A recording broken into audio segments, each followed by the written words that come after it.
Але поки що я помирати не маю права і не хочеться. Правду кажучи, якось незручно.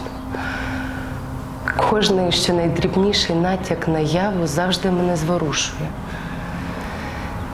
Небувало гострішують відчуття і сприймання зорові, слухові, незліченні інші. Хочеться мчати на випередки з трамваями, повно думок і виношених, і невиношених. Весна, зацвітають порічки і агрус, яблуня та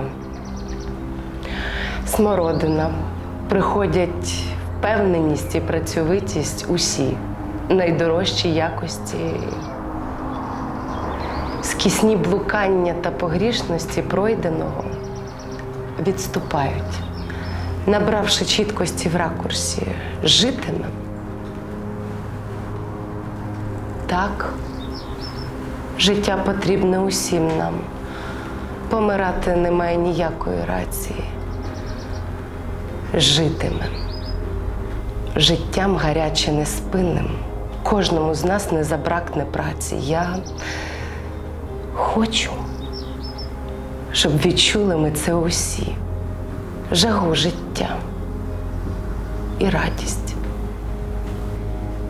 Перетворюючись по росині у бурях і штурмах у новій красі, повстає перед нами обличчя планети. І в цьому сенс нашого життя.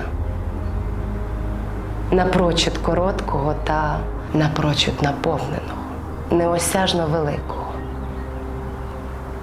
любого життя, жагою нашою напоєного.